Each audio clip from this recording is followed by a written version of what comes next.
নারীরা বিশেষ করে যারা কর্মজীবী নারী তাদের বাসে ওঠা থেকে ট্রান্সপোর্ট ব্যবহার করা থেকে পাবলিক স্পেসে তারা বিভিন্ন রকম সহিংসতার শিকার হচ্ছে। আমরা কিছুদিন আগেই দেখলাম যে বাসে একটা নারীকে তার পোশাক নিয়ে কটাক্ষ করা হয়েছে এবং তিনি প্রতিবাদ করেছেন। কাজেই আমাদের দরকার এখন যে নারীদের জন্য একটি কমিটমেন্ট, একটি পলিটিক্যাল কমিটমেন্ট, সকল ধরনের রাজনৈতিক দলের কাছ থেকে একটা পলিটিক্যাল কমিটমেন্ট দরকার এবং তাদের এক ধরনের সক্রিয় উদ্যোগ দরকার যেন বাংলাদেশের নারীরা নিরাপদে কাজ করতে পারে, নিরাপদে পথে চলতে পারে। পুরুষতান্ত্রিক যে মানসিকতা এটার পরিবর্তন হওয়া এখন খুবই জরুরি, কারণ এই একবিংশ শতাব্দীতে এসে এখন নারী নির্যাতনের হার যে বেড়ে গেছে এবং ধরন যত বেড়েছে সেইটা আসলে আমরা মনে করছি যে শুধু নারীকে পিছিয়ে দিচ্ছে না, দেশটাকেও পিছিয়ে দিচ্ছে।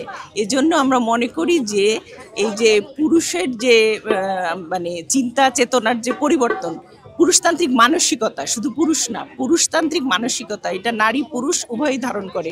সুতরাং এই মানসিকতার পরিবর্তনটা খুব দরকার।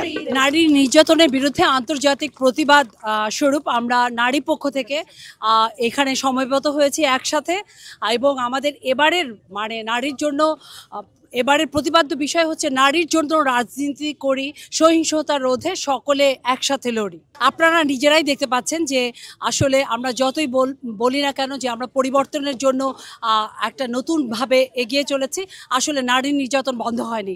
আমি বলবো যে আমি একজন চিকিৎসক হিসেবেও আমি অনেকবার দেখেছি যে নারী নির্যাতন আসলে বেড়েই চলেছে, নারীর নির্যাতন কখনোই বন্ধ হয়নি এবং নারী নির্যাতন বন্ধের বিরুদ্ধে আমাদের সবাইকে একসাথে লড়তে হবে এবং এইভাবেই সমবেত হতে হবে। এবং আমরা চাই আমাদের সাথে শুধু নারীরা না, সাথে পুরুষরাও যেন নারী নির্যাতনের বিরুদ্ধে শক্ত হাতে রুখে দাঁড়ায়।